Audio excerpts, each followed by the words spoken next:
সাহাবায়ে কেরাম বলেন, আবু বকর, এ আবু বকর, কান্নার কি পাইলা? এই সূরার মধ্যে সুসংবাদ দিয়েছেন যে মানুষ দলে দলে ইসলামে প্রবেশ করবে। আবু বকর, বিজয়ের সুসংবাদ আসছে। কান্নার কি পাইলা রে আবু বকর? হযরতে আবু বকর বলেন, তোরা বুঝবি না, এই সূরা নাসার আমার নবীর মৃত্যুর সংবাদ নিয়ে দুনিয়াতে আসছে। কি করে বুঝলাম মৃত্যুর সংবাদ নিয়ে আসছে? আবু বকর কয়, আল্লাহ পাক আমার হাবিবকে বলেন, ফাসাব্বিহ বিহামদি রাব্বিকা ওয়াস্তাগফির ইন্নাহু কানা তাওয়াবা।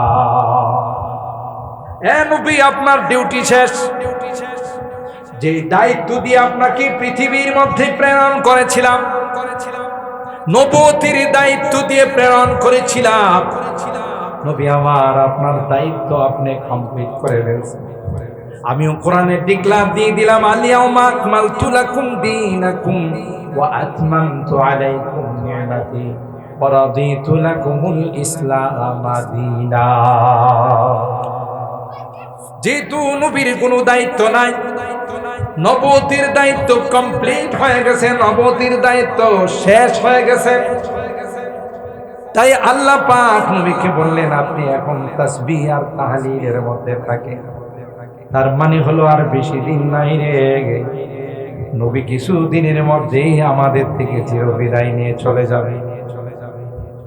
আর হারাপ এই জন্যে সাহাবায়ে কেরাম মৃত্যুকে আলিঙ্গন করতেন, মৃত্যুকে তারা ভয় পাইত না। যে কারণে সুন্নতের উপরে তাদের আমল ছিল, তাদের ছিল নবীর অগাধ মহব্বত আর ভালোবাসা। মৃত্যুবরণ করলেই তো আমি আমার রবের কাছে চলে যাব। সুবহানাল্লাহ। আশিকা দায়েম লিকায়ে দোস্ত মিদারন্দে দোস্ত, আশিকা দায়েম লিকায়ে দোস্ত মিদারন্দে দোস্ত, দরগম রাহত जाएगा दोस्त मीदार दे दो, जिंदा कुनी फदाए तू वर्ब कुशीर जाए तू, हर चिकुनी फदाए तू दिल शुदा मुबतालाए तू। आशिकरा कय আল্লাহ, আমরা তো পাগল হয়ে আছি, কখন তুমি মৃত্যু দিবা? মৃত্যুর পরে তো তোমার সঙ্গে সাক্ষাৎ হবে আর মোলাকাত হবে। আল্লাহ ওই মৃত্যুর অপেক্ষায় আছে, কারণ মৃত্যুর পরেই তোমার সঙ্গে আমাদের মোলাকাত হয়ে যাবে। আল্লাহর নবী বলেন, দুইটা জিনিস তোমাদের মধ্যে ভয়ঙ্কর আকার ধারণ করবে, হুব্বুদ দুনিয়া ওয়া কারাহিয়াতুল মাউত। দুনিয়ার প্রেম আর ভালোবাসা, দুনিয়ার মহব্বত তোমাদের এমন গভীরে চলে যাবে, মৃত্যুর আগের দিন পর্যন্ত তুমি তোমার সামনের ভবিষ্যৎ প্ল্যান নিয়ে আগাইবা, অথচ আসরের সময় তোমার জানাজা হবে। কথা বলেন ঠিক কিনা? আসরের সময় তোমার জানাজা হবে, জোহরেও তোমার খবর নাই, ফজরের সময় তোমার খবর নাই, আর এই দুনিয়া তোমাকে কবরের মাটি দিয়া থামাবে।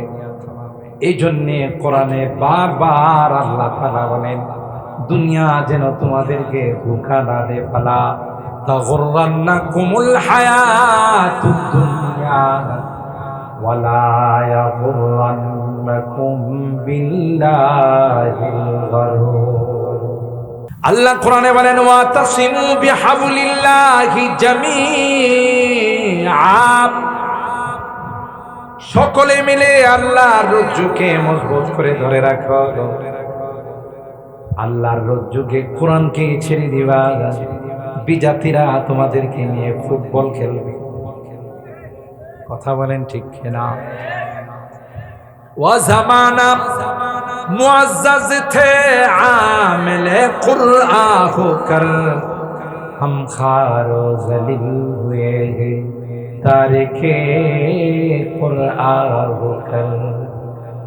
সাহাবায়ে কেরাম গোটা বিশ্বের মধ্যে ছিল সকলের কাছে সমাদৃত, সকলের শ্রদ্ধার পাত্র, সবার কাছে অত্যন্ত তাজিমের বস্তু।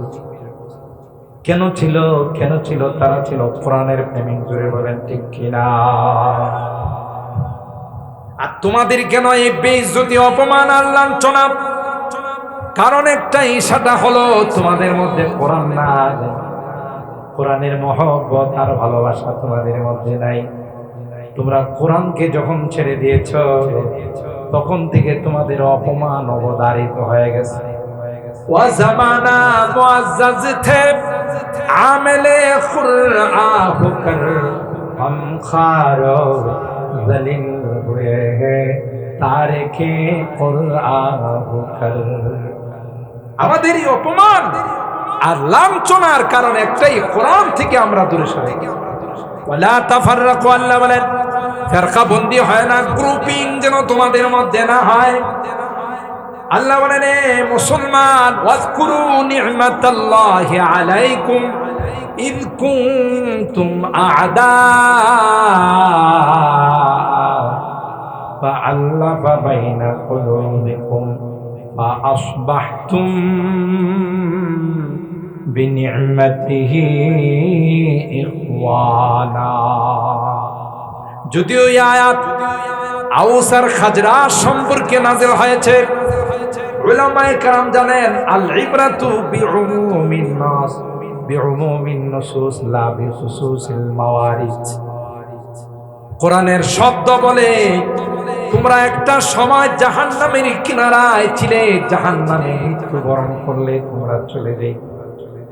আমি আল্লাহ ইমানের দৌলত দিয়ে তোমাদেরকে মুসলমান বানায়া ওই জাহান্নামের শাস্তি থেকে, জাহান্নামের আযাব থেকে আমি আল্লাহ তোমাদেরকে রক্ষা করে জান্নাতের মেহমান বানাই দিলাম। বারাকাল্লাহু লানা ওয়া লাকুম ফিল কুরআনিল আযীম ওয়া নাফা'না ওয়া ইয়্যাকুম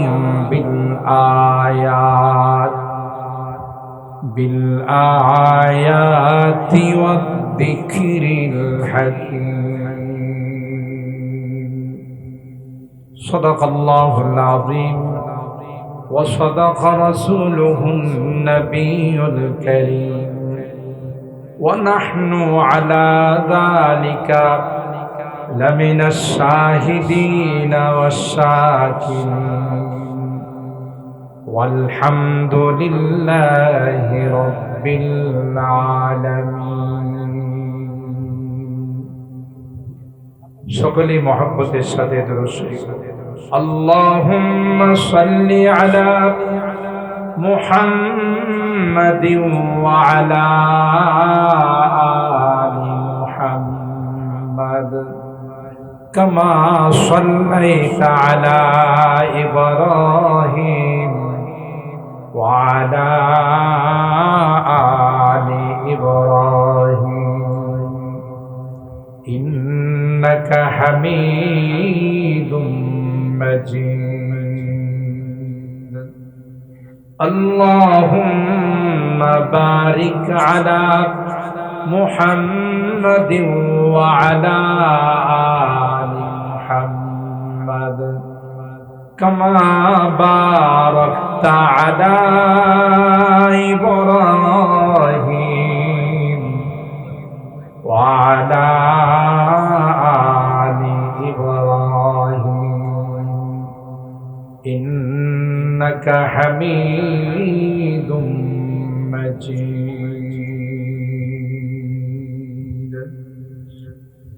الحمد لله ثم الحمد لله. ঐতিহ্যবাহী সিরাজনগর একতা যুব সংঘের উদ্যোগে আয়োজিত আজকের ইসলামী মহাসম্মেলনের সম্মানিত সদর হযরত উলামায়ে কেরাম, বেরাদারান ইসলাম, পর্দার আড়ালের মা ও বোনেরা, আল্লাহ পাকের দরবারে লাখো কোটি শুকরিয়া যে রব্বে কায়নাত এই বৃষ্টি বাদলের মৌসুমেও আজকের এই সুন্দর জান্নাতি প্যান্ডেলে আমাদের কিছু মানুষকে আসার বসার উলামায়ে কেরামদের জুবান থেকে মূল্যবান আলোচনা শোনার তৌফিক দান করেছেন। এই জন্যে অন্তরের অন্তঃস্থল থেকে কালিমাতুশ শুকর আদায় করি, জোরে সুরে বলি আলহামদুলিল্লাহ। আপনারা পোস্টারে নাম দেখেছেন খতিবে বাঙ্গাল হযরতুল আল্লামা জুনায়েদ আল হাবিব দামাত বারাকাতুহুম কিছুক্ষণের মধ্যেই আমাদের মাঝে উপস্থিত হয়ে যাবেন ইনশাআল্লাহ। আজকের মাহফিলে যিনি প্রধান আকর্ষণ, তাকে বাংলার তারেক জামিল বলা হয়। প্রায় পৃথিবীর 100টি রাষ্ট্র যিনি ভ্রমণ করেছেন দাওয়াত তাবলীগের নিসবতে। হযরতের সাথে আমার বহু প্রোগ্রাম হয়েছে, বিমানের সফর, টেকনাফ সহ আরো অনেক জায়গায় প্রোগ্রাম হয়েছে। অত্যন্ত বিচক্ষণ আলেমে দ্বীন, অত্যন্ত প্রজ্ঞা এবং অভিজ্ঞতা সম্পন্ন একজন আলেমে দ্বীন। তিনিও কিছুক্ষণের মধ্যেই ইনশাআল্লাহ আমাদের মাঝে চলে আসবেন। আমার মনে হয় আমরা যারা এখনো দোকানপাটে, বাজারে, মেলাতে এই সুন্দর প্যান্ডেল, সিরাজনগরের যুবকরা আজকের এই সুন্দর প্যান্ডেলের আয়োজন করেছে, মাহফিলের আয়োজন করেছে, তাদের ইখলাস এবং তাদের নেক নিয়তের বরকতে আল্লাহ তাআলা আজকের দিনটাকেও ভালো রেখেছে আলহামদুলিল্লাহ। কারণ প্রতিদিনই বৃষ্টি হয়, আমরা আসার পথে রাস্তাও কয়েকটা বৃষ্টির ফোঁটা পড়েছে, ঢাকাতে বৃষ্টি হয়েছে, কিন্তু এই এলাকাটাকে আল্লাহ তাআলা বৃষ্টি মুক্ত রেখেছেন আলহামদুলিল্লাহ। তাই আমরা গনিমত, এই নিয়ামতের শুকরিয়া আদায় করি। কেউ এদিক সেদিক দাঁড়িয়ে না থেকে প্যান্ডেল আমরা কানায় কানায় ভরপুর করে ফেলি, তাহলে মেহমানরা এসেও খুশি হবেন যে না, ব্রাহ্মণবাড়িয়ার মানুষ আসলে ইসলাম প্রিয়, ব্রাহ্মণবাড়িয়ার মানুষ কোরআন প্রিয়, উলামা প্রিয়। খুশি হবেন, আল্লাহও খুশি হবেন যে দেখো আমার বান্দারা এই গরমের মধ্যেও সুন্দরভাবে বসে কোরআনের আলোচনা শুনতেছে। ফেরেশতাদের মজলিসে আল্লাহ আমাদের মুযাকারা করেন, আলোচনা করেন। তোমরা সাক্ষী থাকো, আমি তাদের জীবনের গুনাহগুলো মাফ করে দিব। আর যে জান্নাতের আশায় বসা, যে জাহান্নাম থেকে মুক্তি লাভ করার আশায় বসা, আমি আল্লাহ তাদেরকে জাহান্নাম থেকে মুক্ত করে জান্নাতের ফায়সালা করে দেব। তো আমি আপনাদের খিদমতে কোরআনুল কারীমের ৪র্থ নাম্বার পারার ২য় পৃষ্ঠা হাফেজে কোরআন শরীফের সূরা আলে ইমরানের ১০৩ নাম্বার আয়াতে কারিমা তেলাওয়াত করেছি। এই সংগঠনের নাম হলো একতা যুব সংগঠন। তো একতা যুব সংঘের আজকের এই মাহফিল, একতার বড়ই প্রয়োজন। আজকে আমাদের মধ্যে একতা নাই বলে বিশ্বের বিভিন্ন জায়গায় মুসলমানরা মার খাচ্ছে, ঠিক না? মুসলমানদের মার খাওয়ার পিছনে বড় কারণ হলো আমাদের মধ্যে একতা নাই। আপনারা সুইলপুর তাফসিরে, বদল বাজার তাফসিরে হযরত বড় হুজুর রহমাতুল্লাহি আলাইহি জুবানে অনেক সময় শুনেছেন যে চুলের কোনো শক্তি নাই, টান দিলেই ছিঁড়ে যায়। কিন্তু এই চুলগুলো যদি একত্রিত করা হয় 20টা, 30টা, 40টা চুল, আপনি ইচ্ছা করলেই ছিঁড়তে পারবেন, তাই না? ইচ্ছা করলেই পারবেন না, কারণ এগুলো যখন আলাদা ছিল তাদের কোনো শক্তি ছিল না। একত্রিত যখন হয়ে গেছে, তখন ইচ্ছা করলে তাদের সাথে এই চুলগুলোকে আপনি বল প্রয়োগ করে কিছু করতে পারেন। ঠিক তদ্রুপ আজকে মুসলমানদের অনৈক্যের কারণে এবং মুসলমানদের মধ্যে কিছু মির্জাফর, কিছু মুনাফিক থাকার কারণে আজকে মুসলমানদের ঐক্যের বড় প্রয়োজন। ১৫০০ বছর পূর্বে রাসূল আকরাম সাল্লাল্লাহু তাআলা আলাইহি ওয়াসাল্লাম আমাদেরকে ভবিষ্যৎবাণী করে গেছেন, ইউশিকুল উমাম আন তাদাআ আলাইকুম তাদাইয়াল আকিলাতি ইলাল কাসা। একটা সময় আসবে আমার উম্মতের উপর সমস্ত বিজাতিরা তাদের উপর চড়াও হবে। যেমনি ভাবে জিয়াফত করলে, খতম করলে দাওয়াতি মেহমানরা আইসা যিনি আয়োজন করছে তার সব খাওয়া দাওয়া শেষ করে একবারে পাতিল মুছে চলে যা, ঠিক তদ্রুপ গোটা বিশ্বের সকল মুসলমানদেরকে বিজাতিরা একত্রিত হয়ে চড়াও হবে, তাদেরকে শেষ করে দেওয়ার জন্য। সাহাবায়ে কেরাম আরজ করলেন, ওয়ামিন কিল্লাতিন নাহনু ইয়াউমাইদিন ইয়া রাসূলুল্লাহ, ওগো আল্লাহর নবী, তখন কি আমরা সংখ্যায় কম থাকবো সেজন্য? আল্লাহর নবী বলেন, বাল আনতুম ইয়াউমাইদিন কাসীর, না, সংখ্যায় তোমরা কম থাকবে না, সংখ্যায় বেশি থাকবে। তবে ওয়ালাকিন্নাকুম গুসাউন কাগুসাই সাইল, খড়কুটার মতো হয়ে যাবে তোমরা। বৃষ্টি আসলে খড়কুটাকে যেমন পানি ভাসায় নিয়ে যা, তোমাদের মধ্যে অনৈক্যের কারণে তোমরা খড়কুটার মতো হয়ে যাবে, তোমাদেরকে বিজাতিরা ভাসায় নিয়ে চলে যাবে। ওয়ালা ইয়ানজিআন্নাল্লাহু মিন সুদুরি আদুবিকুমুল মাহাবাতা মিনকুম ওয়ালা ইয়াখযিফান্নাল্লাহু ফি কুলুবিকুমুল ওয়াহান। আরো কি হবে? শত্রুদের, দুশমনদের কথা শুনলে তোমাদের অন্তর থরথর করে কাঁপবে, আর তোমাদের যে একটা ভয় ছিল তাদের অন্তরে, এটা শেষ হয়ে যাবে। এরা তোমাদেরকে এখন 2 পয়সা দিয়েও কমবে না, এরকম হয়ে গেছে না? হযরত ওমর অর্ধ জাহানের বাদশা ছিলেন, কোন রাজপ্রাসাদ ছিল না। হযরত ওমর ইবনুল খাত্তাব রাদিয়াল্লাহু তাআলা, কোন সিংহাসন ছিল না, বাগানে বসে বসে রাষ্ট্র চালাইত।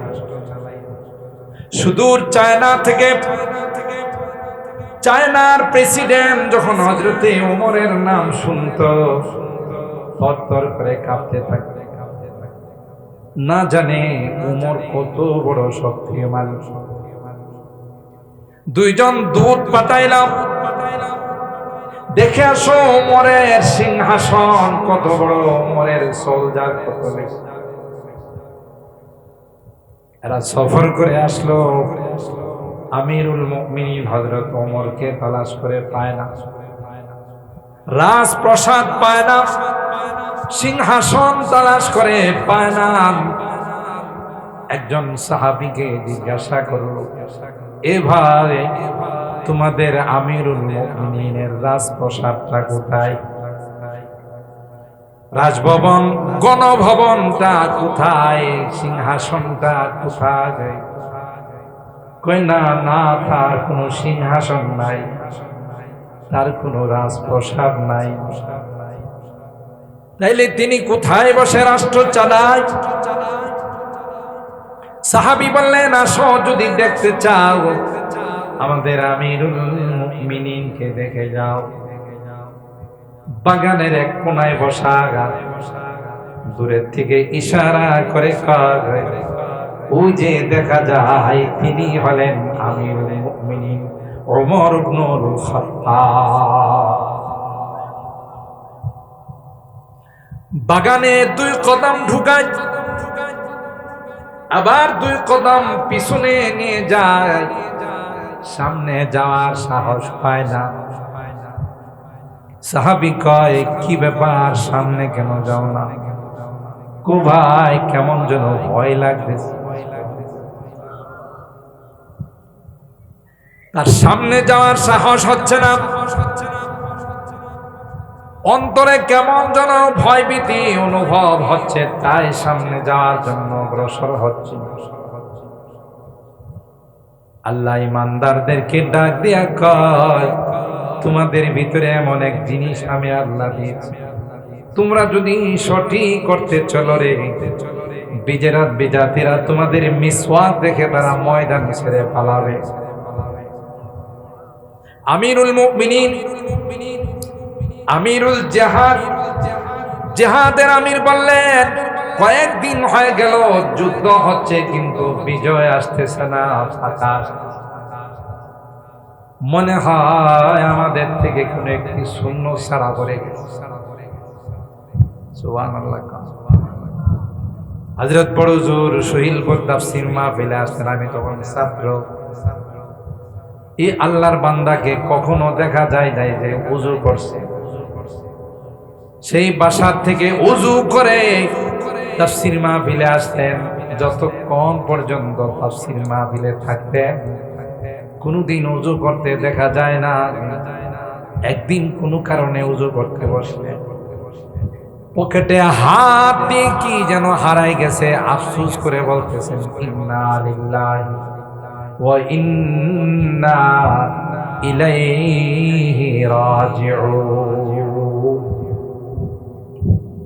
আমরা মনে করছি হয়তো টাকা পড়ে গেছে, না হয় কোনো দামি জিনিস পকেট থেকে পড়ে গেছে। জিজ্ঞাসা করলাম, কি হারাই? কয় না না, হারায় না, মিসওয়াকটা আমার পকেটে ঢুকাইতে মনে নাই।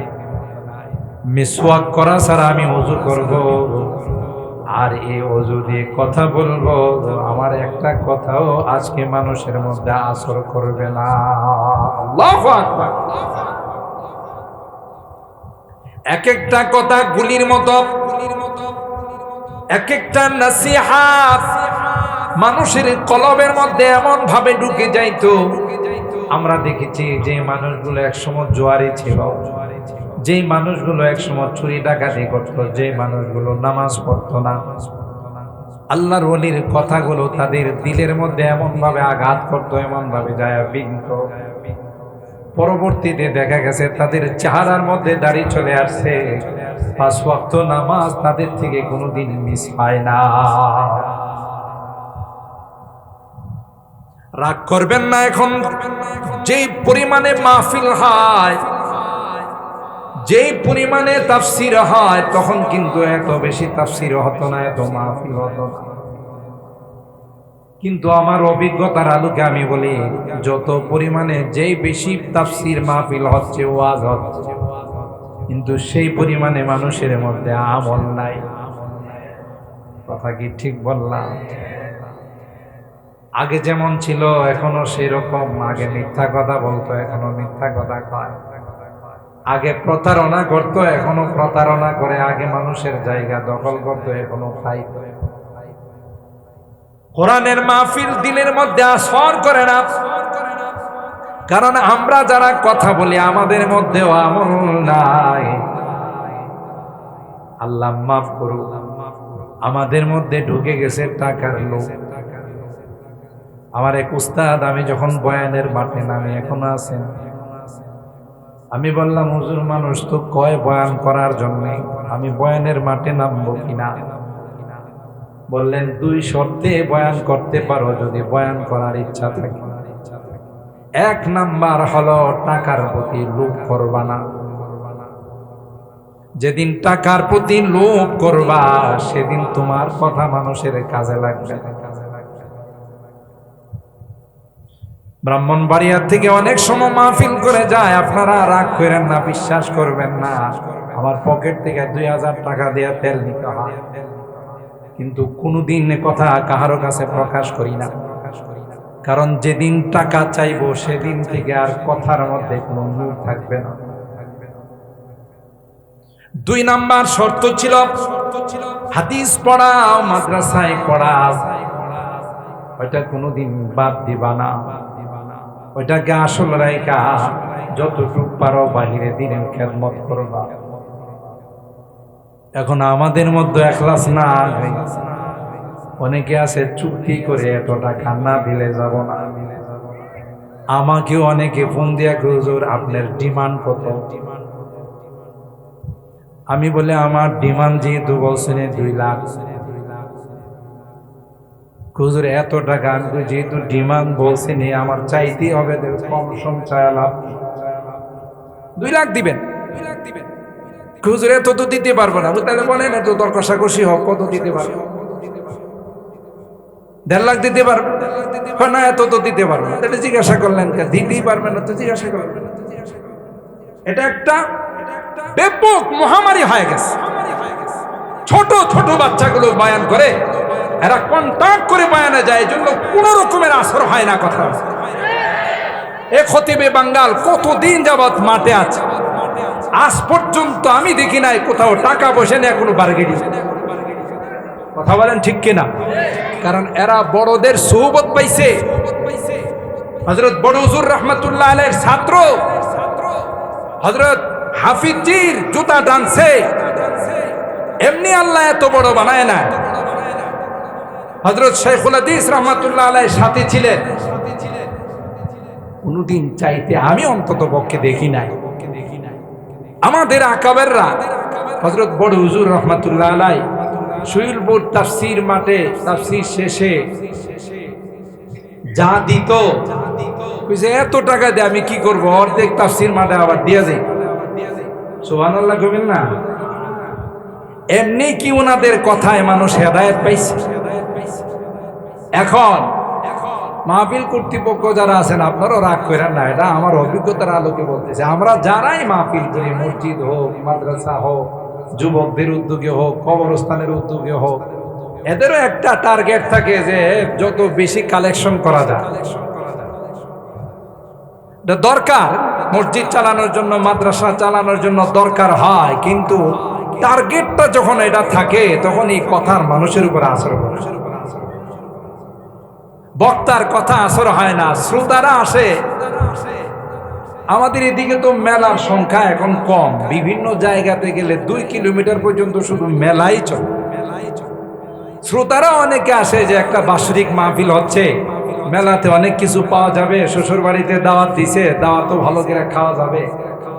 মাহফিল একটু শুনলে শুনলাম, না শুনলে নাই। যেই কারণে ফলাফল জিরুর কুঠা, ফলাফল কিছুই পাওয়া যায় না। ঠিক কিনা বলেন? বাস্তবতা হলো তাই। আপনারা আমার প্রতি রাগ করেন আর খুশি হন। মুসলমানদের রোগ থাকবে, মুসলমানদের ভয় থাকবে কাফেরদের উপর। নাম শোনার সাথে সাথে থরথর করে কাঁপতে থাকবে। ঠিক কিনা বলেন? ওয়ালা ইয়ানজিআন্নাল্লাহু মিন সুদুরি আদুবিকুমুল মাহাবাতা মিনকুম ওয়ালা ইয়াকুযিফান্নাল্লাহু ফি কুলুবিকুমুল ওয়াহান। আল্লাহর হাবিব বলেন 2 কারণ। 1 নাম্বার হলো তোমাদের ভয়টা তাদের কাছে চলে যাবে, তাদের ভয়টা তোমাদের অন্তরে চলে আসবে। 2 নাম্বার কারণ হলো তোমাদের ভিতরে ওয়াহান চলে আসবে।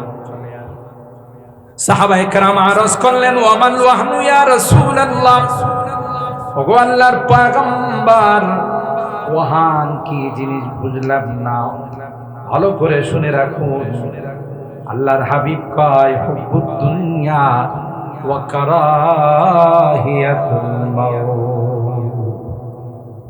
1 নাম্বার হলো দুনিয়ার মহব্বত, দুনিয়ার সামান, দুনিয়ার টাকা পয়সার মহব্বত তোমাদের অন্তরে এমন ভাবে ঢুকে যাবে যে দুনিয়ার জন্য, দুনিয়ার পদ পদবীর জন্য, দুনিয়ার টাকা পয়সার জন্য কোনোভাবে তুমি কোনো কষ্টের মধ্যে রাজি হবে না, ইবাদত বন্দেগী করতে রাজি হবে না। না জানি বন্দেগী করতে গেলে, ইবাদত করতে গেলে আমার দুনিয়ার কোনো ক্ষতি হয় কিনা।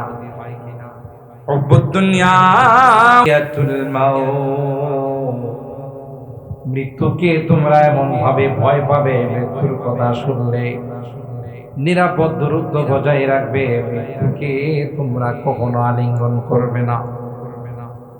অথচ সাহাবায়ে কেরাম রিদওয়ানুল্লাহি তাআলা আলাইহিম আজমাইন মৃত্যুকে আলিঙ্গন করে নিতেন। জিহাদে গিয়ে শাহাদাত বরণ করার জন্য পয়গম্বরের কাছে আবদার জানাই হযরত ওমর আল্লাহর কাছে দোয়া করতেন, আল্লাহুম্মা রযুকনি শাহাদাতান ফি সাবিলিক ওয়াল মাউত ফি বালাদি হাবিবিক। হে রব্বে করিম, আমার মৃত্যু যখন হবে শাহাদাতের মৃত্যু দিও, স্বাভাবিক কোন মৃত্যু আমাকে তুমি দিও না। 2 নাম্বার ওয়াল মাউত ফি বালাদি হাবিবি, মৃত্যুটা যেন মদিনায় হয়, আমার মৃত্যুটা যেন মক্কায় না হয়, আমার মৃত্যুটা পৃথিবীর কোথাও যেন না হয়, আমার মৃত্যুটা যেন মদিনায় হয়। আল্লাহ সেই দরখাস্ত তোমার কাছে। আল্লাহ ওমরকে ডাক দেয়া কয়, ওমর, এ ওমর, দোয়া করছো 2টা, আমি আল্লাহ তোমার জন্য আরেকটা বরাদ্দ করে দিলাম। কোরআনে কারীমে সূরা ইউনূসের মধ্যে আছে, লিল্লাযীনা আহসানুল হুসনা ওয়া জিয়াদা, যারা নেক কাজ করে গেছে আমি আল্লাহ তাদেরকে তো প্রতিদান দিবই দিব, এরপরও এক্সট্রা কিছু পুরস্কার আমি আল্লাহ তাদেরকে দান করব। আর হারা হযরত উমর 2 দোয়া কবুল। মৃত্যুর পূর্বে আব্দুল্লাহ ইবনে ওমরকে কয়, আব্দুল্লাহ, মনে হয় রে আমি আর বেশি দিন বাঁচবো না, যা যা উম্মুল মুমিনিন আয়েশাকে গিয়ে আমার সালাম জানা। সালাম জানাবি আর বলবি, এ উম্মুল মুমিনিন আম্মা জান, আমিরুল মুমিনিন হযরত ওমর আপনাকে সালাম জানাইছে গো, আর একটু পারমিশন চেয়েছে। সারাটা জীবন যেই 2 বন্ধুর সঙ্গে কাটাইছেন, আল্লাহর হাবিব এবং হযরত আবু বকর, দিলটা চাই মৃত্যুর পরেও তাদের সঙ্গে তিনি শুয়ে থাকবেন। নবীরা যেখানে ইন্তেকাল করেন তাদের দাফন সেখানে হয়। আম্মা জান আয়েশা সিদ্দিকা রাদিয়াল্লাহু তাআলা আনহা আল্লাহর কাছে দোয়া করতেন, আল্লাহ তোমার নবী আমাকে এত ভালোবাসে, এত মহব্বত করে গো, তোমার নবীর ইন্তেকালটা যেন আয়েশার কুলের মধ্যে হয়। তাই হলো আল্লাহর নবী যখন মৃত্যুর সময় যখন ঘনিয়ে গেল, বারবার আল্লাহর হাবিব বুখারী শরীফের মধ্যে আসে, জিজ্ঞাসা করে, আইনা আনা গাদান, আমি আগামীকাল কার ঘরে থাকবো? আম্মা জানরা বুঝে ফেলছে যে আল্লাহর নবী আয়েশার ঘরে যাইতেছে। আম্মা জান আয়েশা সিদ্দিকা রাদিয়াল্লাহু তাআলা আনহা বলেন, নবী আমার ঘরে চলে আসেন। আল্লাহর নবী ব্যথায় কাতর হয়ে আমার কুলে বসে আছেন, মাথাটা আমার রানের উপরে আছে। এই মুহূর্তে আজরাইল আলাইহিস সালাম আয়েশা বললেন, ওগো নবী, আল্লাহ আপনাকে সালাম জানাইছে। আল্লাহর নবী সাহাবায়ে কেরামদেরকে বলেন, খুয়রা লাভ বাইনা দুনিয়া ওয়াল আখিরাত, বাইনা দুনিয়া ওয়া মা ইনদাল্লাহ। আল্লাহ তার এক বান্দাকে দুনিয়া এবং পরকালের মধ্যে স্বাধীনতা দিয়েছেন। দুনিয়াতে থাকবেন না, আপনি আমার কাছে চলে আসবেন। আল্লাহর ওই বান্দা আল্লাহর কাছে যাওয়াটাকে শ্রেয় মনে করলেন, আল্লাহর কাছে যাওয়াটাকে প্রিয় মনে করলেন। কথা শুনতে দেরি হয়, হযরত আবু বকর কান্না থামাইতে পারে না। সাহাবায়ে কেরাম বললেন, আবু বকর, এ আবু বকর, কান্নার কি আছে? একজন মানুষের কথা বলল, তিনি দুনিয়া এবং পরকালের দুইটার ক্ষমতা অবলম্বন করতে পারেন। এখানে কান্নার কি পাইলা? আবু বকর কয়, তোরা বুঝবি না, ওই মানুষটা আর কেউ নয় রে, এই মানুষটা আমার কলেজার টুকরা নবী। সূরা নাসর নাজিল হলো, ইদা জাআ নাসরুল্লাহি ওয়াল ফাত ওয়া রাআইতান নাসা ইয়াদখুলুনা ফি দীনিল্লাহি আফওয়াজা ফাসাব্বিহ বিহামদি রাব্বিকা ওয়াস্তাগফির ইন্নাহু কানা তাওয়াবা। যেই সূরার অর্থ হলো আল্লাহর পক্ষ থেকে সাহায্য চলে আসছে এবং আল্লাহর পক্ষ থেকে বিজয় চলে আসছে। পয়গম্বর, মানুষকে আপনি দেখবেন দলে দলে ইসলামের পতাকা তলে চলে আসে, মুসলমান হয়ে যাবে গো।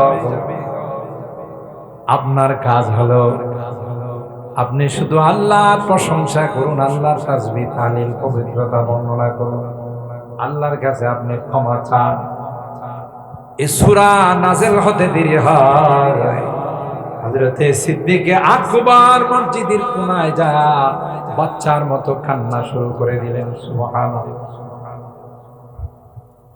সাহাবায়ে কেরাম বলেন, আবু বকর, এ আবু বকর, কান্নার কি পাইলা? এই সূরার মধ্যে সুসংবাদ দিয়েছেন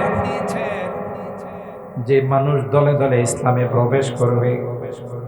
আবু বকর, বিজয়ের সুসংবাদ আসছে। কান্নার কি পাইলা রে আবু বকর? হযরত আবু বকর বলেন, তোরা বুঝবি না, এই সূরা নাসর আমার নবীর মৃত্যু সংবাদ নিয়ে দুনিয়াতে আসছে। কি করে বুঝলাম মৃত্যুর সংবাদ নিয়ে আসছে? আবু বকর কয়, আল্লাহ পাক আমার হাবিবকে বলেন, ফাসাব্বিহ বিহামদি রাব্বিকা ওয়াস্তাগফির ইন্নাহু কানা তাওয়াবা। এ নবী, আপনার ডিউটি শেষ। যে দায়িত্ব দিয়ে আপনাকে পৃথিবীর মধ্যে প্রেরণ করেছিলাম, নবুয়তির দায়িত্ব দিয়ে প্রেরণ করেছিলাম, নবী আমার, আপনার দায়িত্ব আপনি কমপ্লিট করে ফেলছেন। আমিও কোরআনে ডিক্লার দিয়ে দিলাম, আল-ইয়াউমা আকমালতু লাকুম দীনাকুম ওয়া আতমামতু আলাইকুম নি'মাতি ওয়া রাদিতু লাকুমুল ইসলাম দীনা। যেহেতু নবীর কোনো দায়িত্ব নাই, নবুয়তির দায়িত্ব কমপ্লিট হয়ে গেছে, নবুয়তির দায়িত্ব শেষ হয়ে গেছে, তাই আল্লাহ পাক নবীকে বললেন, আপনি এখন তাসবিহ আর তাহলিলের মধ্যে থাকেন। তার মানে হলো আর বেশি দিন নাই রে, নবী কিছু দিনের মধ্যেই আমাদের থেকে চিরবিদায় নিয়ে চলে যাবে। আর হারাপ, এই জন্যে সাহাবায়ে কেরাম মৃত্যুকে আলিঙ্গন করতেন, মৃত্যুকে তারা ভয় পাইত না, যে কারণে সুন্নতের উপরে তাদের আমল ছিল। তাদের ছিল নবীর অগাধ মহব্বত আর ভালোবাসা। মৃত্যুবরণ করলেই তো আমি আমার রবের কাছে চলে যাব। সুবহানাল্লাহ।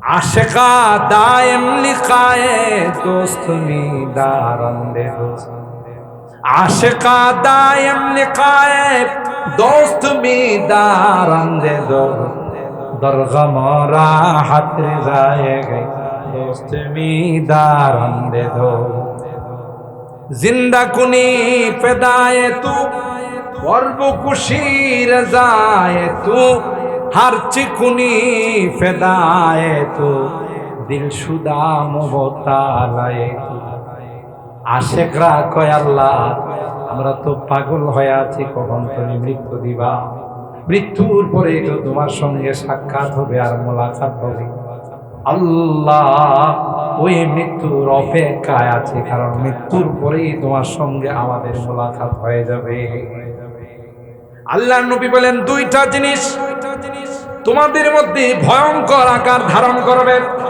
হুব্বুদ দুনিয়া ওয়া কারাহিয়াতুল মাউত দুনিয়ার প্রেম আর ভালোবাসা দুনিয়ার মহব্বত তোমাদের এমন গভীরে চলে যাবে মৃত্যুর আগের দিন পর্যন্ত তুমি তোমার সামনের ভবিষ্যৎ প্ল্যান নিয়ে আগাইবা অথচ আসরের সময় তোমার জানাজা হবে কথা বলেন ঠিক কিনা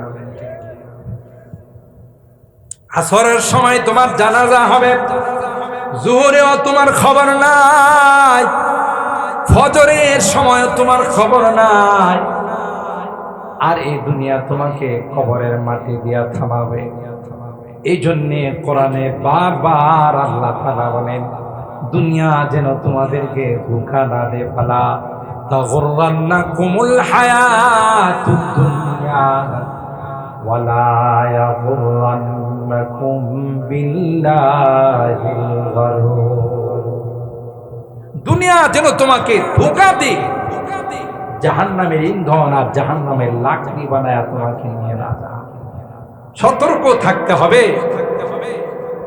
এই কারণে আজকে মুসলমানদের এই দুর্দশা আল্লাহ কোরআনে বলেন ওয়াতাসিমু বিহাবলিল্লাহি জামিআ সকলে মিলে আল্লাহর রজ্জুকে মজবুত করে ধরে রাখো আল্লাহর রজ্জুকে কোরআনকে ছেড়ে দিবা বিজাতিরা তোমাদেরকে নিয়ে ফুটবল খেলবে কথা বলেন ঠিক কিনা ওয়া জামানা মুআজ্জাজ থে আমিলে কুরআ হোকর हम खारो जलील हुए हैं तारिके कुरআ होकर সাহাবায়ে কেরাম গোটা বিশ্বের মধ্যে ছিল সকলের কাছে সমাদৃত সকলের শ্রদ্ধার পাত্র সবার কাছে অত্যন্ত তাজিমের বস্তু কেন ছিল তারা ছিল কোরআনের প্রেমিক জুড়ে বলেন ঠিক কিনা আর তোমাদের কেন এই বেইজ্জতি অপমান আর লাঞ্ছনা কারণ একটাই সেটা হলো তোমাদের মধ্যে কোরআন নাই কোরআনের মহব্বত আর ভালোবাসা তোমাদের মধ্যে নাই তোমরা কোরআনকে যখন ছেড়ে দিয়েছ তখন থেকে তোমাদের অপমান অবধারিত হয়ে গেছে ওয়া জামানা মুআজ্জাজ থে আমিলে কুরআ হোকর हम खारो जलील हुए हैं तारिকে কুরআ হোকর আমাদের এই অপমান আর লাঞ্ছনার কারণ একটাই কোরআন থেকে আমরা দূরে সরে গেছি ওয়ালা তাফাররাকু আল্লাহ বলেন ফিরকা বন্দী হয় না গ্রুপিং যেন তোমাদের মধ্যে না হয় আল্লাহ বলেন মুসলমান ওয়াজকুরু নি'মাতাল্লাহি আলাইকুম ইয কুনতুম আ'দা ফাআল্লাফা বাইনা কুলুবিকুম ফাআসবাহতুম বিনি'মাতিহি ইখওয়ানা যদিও এই আয়াত আউস আর খাজরাজ সম্পর্কে নাযিল হয়েছে উলামায়ে কেরাম জানেন আল ইবরাতু বিউমুমিন নাস বিউমুমিন নুসুস লা বিখুসুসিল মাওয়ারিদ কোরআনের শব্দ বলে তোমরা একটা সময় জাহান্নামের কিনারায় ছিলে জাহান্নামে মৃত্যুবরণ করলে তোমরা চলে যাই আমি আল্লাহ ইমানের দৌলত দিই তোমাদেরকে মুসলমান বানায়া ওই জাহান্নামের শাস্তি থেকে, জাহান্নামের আযাব থেকে আমি আল্লাহ তোমাদেরকে রক্ষা করে জান্নাতের মেহমান বানাই দিলাম। কি শুকরিয়া আদায় করছো, জীবনের কি শুকরিয়া তোমরা আদায় করলে? উল্টা না শুকরি করো, নামাজ পড়ো না, হালাল কামাই করো না, মিথ্যা কথা বলো, প্রতারণা, ধোঁকাবাজি, এগুলিতে তোমরা লিপ্ত হয়ে গেছো। আরে নাফরমান, তোকে যেই সকল নিয়ামত আমি আল্লাহ দিয়েছি, গোটা জিন্দেগি সিজদায় পড়ে থাকলেও এই সকল নিয়ামতের শুকরিয়া আদায়, ঠিক কিনা বলেন? وَكُنْتُمْ عَلَى شَفَا حُفْرَةٍ مِّنَ النَّارِ। আউস আর খাজরাজ এদের মধ্যে চির বৈরিতা ছিল, চির শত্রুতা ছিল।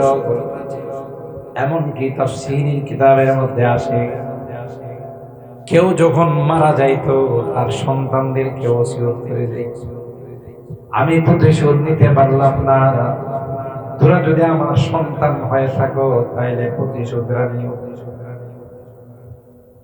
প্রতিশোধ নেওয়ার জন্য ওসিয়ত করতাম। এইভাবে তাদের মধ্যে চির বৈরিতা ছিল, দুশমনী ছিল, আদাওয়াতি ছিল। আল্লাহ পাক ডাক দেয়া কয়, ইমানের লজ্জা দিয়ে, কালমার লজ্জা দিয়ে আমি আল্লাহ তোমাদেরকে এমন ভাবে মিলাই দিলাম, এখন তোমরা একজনকে ছাড়া আরেকজন খানা খাইতে বসো না। এমনকি যখন মুহাজিররা হিজরত করে আনসারদের কাছে গেলেন, মদিনার আনসারী সাহাবীরা মুহাজিরকে ডাক দেয়া কয়, ভাই সব কিছু ফেলে তোমরা দ্বীনের জন্য, ইসলামের জন্য বাড়ি ত্যাগ করলা, গাড়ি ত্যাগ করলা, আত্মীয় স্বজন হারাইলা, জায়গা জমি সব কিছু ছেড়ে দিয়ে আসলাম, মাতৃভূমিটা পর্যন্ত ত্যাগ করে আসলাম, তোমাদেরকে স্বাগতম, আহলান সাহলা, তোমাদের জন্য মারহাবা। তবে ভাই আমরা তোমাদের কি সহযোগিতা করতে পারি? আনসারী সাহাবীরা মুহাজিরদের কি বলেন, এ ভাই আমার কয়েকটা বাগান আছে, তোমার যে বাগানটা পছন্দ হয় সেই বাগানটা তুমি যদি বলো আমি তোমার নামে রেজিস্ট্রেশন করে এই বাগানটা আমি তোমাকে দিয়ে দিব, তুমি বাগানের মালিক হয়ে যাবে। আর আমার কয়েকজন স্ত্রী আছে, যাকে ভালো লাগে তুমি বললে আমি তালাক দিয়ে দিব, তোমার স্ত্রী হয়ে যাবে। শুধু তোমার বলতে দেরি হবে, বাস্তবায়ন করতে দেরি হবে না। মুহাজির সাহাবায়ে কেরাম বলেন, ভাই তোমার স্ত্রী নেওয়ার জন্য আসি না, তোমার বাগান নেওয়ার জন্য আসি না, হিজরত তো করছি আল্লাহ এবং আল্লাহর নবীর জন্য। সুবহানাল্লাহ। সুতরাং তোমাদের বাগান নিব না, তোমার স্ত্রী কি বিয়ে করব না, দেখাই দাও বাজার কোন দিকে। আমরা যেহেতু মক্কার মানুষ, আমরা বিজনেসম্যান, আমরা ব্যবসা করাটাকে পছন্দ করি, তাই দেখাই দাও কোথায় গেলে ব্যবসা করা যাবে, সেখানে গিয়ে ব্যবসা করব আর সেইভাবে জীবিকা নির্বাহ করব। তবু তোমাদের কোনো কিছুর উপর আমরা ডিপেন্ডেন্ট হব না। হিজরত তো করেছি আল্লাহর জন্য, হিজরত তো করেছি আল্লাহর জন্য, নবীর জন্য, দ্বীনের জন্য। তাই তোমাদের কোনো কিছু আমাদের আকাঙ্ক্ষা নাই। কিন্তু আনসারী সাহাবেরা বলে, ভাই নিলে খুশি হব। সুবহানাল্লাহ। আবদার রক্ষা করলে খুশি হব। মুহাজিররা বলেন, না না ভাই, আমরা হিজরত করলাম, তোমরা দ্বীনের নসরত করলা। হিজরত আর নসরত দিয়ে তো আল্লাহ দুনিয়ার মধ্যে জিন্দা করছেন। সুবহানাল্লাহ। সব জায়গায় আল্লাহ বলেন, ইন তানসুরুল্লাহ ইয়ানসুরকুম ওয়া ইউসাব্বিত আকদামাকুম। তোমরা যদি আল্লাহর দ্বীনের সহযোগিতা করো তাইলে নিঃসন্দেহে আল্লাহ তোমাদের সহযোগিতা করবেন। আর যদি দ্বীনের সহযোগিতা না করো আল্লাহ তোমাদেরকে বিপদে ফেলাইবেন। ওয়ায়ুসাব্বিত আকদামাকুম, আর দ্বীনের উপর আল্লাহ তোমাদের কদমকে মজবুত করে রাখবেন। শুধু তাই নয়, খবরে কিয়ামতের কঠিন ময়দানে তোমাদেরই নুসরত আর তোমাদেরই সাহায্য আল্লাহর আদালতে গিয়ে তোমাদের জন্য সুপারিশ করবে। বিধান দুনিয়ারই জিন্দেগি দিয়ে, দুনিয়ারই সম্বল দিয়ে পরকালের জন্য কিছু রেখে যাও। দুনিয়ার মহব্বত অন্তরের মণিকোঠায় যেন ঢুকতে না পারে, তাইলে এই দুনিয়া তোমাকে চিরদিনের জন্য বরবাদ করে ফেলবে। তখন তুমি আফসোস করবা, হায় হায় আমার না অনেক টাকা পয়সা ছিল, আমার না অনেক ধন সম্পদ ছিল, আজকে কোনোটাই আমার কাজে আসতেছে না। ইয়া লাইতাহা কানাতিল খাদিয়া মা আগনা আন্নি মালিয়া হালাকা আন্নি সুলতানিয়া। এই বলে বলে আফসোস করতে থাকবে, কোথায় গেল আমার মাল, কোথায় গেল আমার ধন সম্পদ, কোথায় গেল আমার দবদবা শান শৌকত। আল্লাহ বলেন এখন আফসোস করলে লাভ হবে না, যখন তোমার আফসোস করার দরকার ছিল তখন তুমি করো নাই। এই জন্য এই সুযোগগুলো আসলে যার যার মতো করে ইখলাসের সাথে, মানুষকে দেখানোর জন্য না, আমার আল্লাহকে খুশি করার জন্য, আমার কবরের সঙ্গী পাওয়ার জন্য, হাসরের ময়দানে সঙ্গী পাওয়ার জন্য এই সমস্ত নেক কাজের মধ্যে অংশগ্রহণ করা। সাহাবায়ে কেরামদের সামনে এই জাতীয় কোন সুযোগ যখন চলে আসতো, তাদের মধ্যে মুসাবাকা হতো, প্রতিযোগিতা হতো। হযরত আবু বকর সিদ্দিক রাদিয়াল্লাহু তাআলা আনহু, আল্লাহর নবী বললেন দ্বীনের পথে কে সহযোগিতা করবা? ঘরে যা ছিল সব নিয়ে চলে আস। সুবহানাল্লাহ। আর হযরত ওমর বলতেছেন যে আজকে আবু বকরকে 2 নম্বরে ফেলাই, আমি 1 নম্বরে। আমার যা ধন সম্পদ আছে তার শিখিও তো আবু বকরের অর্ধেক নিয়ে আসছে। তা আল্লাহ পাক তার হাবিবের জুবানে মুবারক দিয়ে প্রকাশ করে দিয়েছেন যে আপনি জিজ্ঞাসা করেন উমর কি নিয়ে আসছে, উমর তুমি কি নিয়ে আসছো দ্বীনের জন্য? আমার ঘরে যা ছিল তার অর্ধেক নিয়ে আসছে। আবু বকর তুমি? ইয়া রাসূলুল্লাহ অর্ধেক না, যা ছিল সবই নিয়ে আসছে। বুখারী শরীফের হাদিসে আসে জান্নাতের এমন কোন গেট নাই যে গেট দিয়ে আবু বকরকে আহ্বান করা হবে, যে গেট দিয়ে আবু বকরকে আহ্বান করা। আল্লাহ এই জন্যই তো আল্লাহ তাদেরকে নবীর সহচর, নবীর ডান হাত বাম হাত, সাহাবীর মর্যাদা আল্লাহ দিয়েছেন। অন্য কাউকে আল্লাহ তাআলা এই মর্যাদা দান করেন নাই। তো প্রতিযোগিতা চলতো তাদের মধ্যে, যা ছিল তাই দিয়ে দিত, কারণ তাদের সামনে আর টার্গেট ছিল পরকাল। কিন্তু আমাদের ভিতরে দুনিয়া এমন ভাবে ঢুকে গেছে, হাজারো চেষ্টা করলেও আমাদের থেকে কিছু আসবাব, কিছু সামান, কিছু টাকা পয়সা বের হওয়াটা বড় কষ্ট।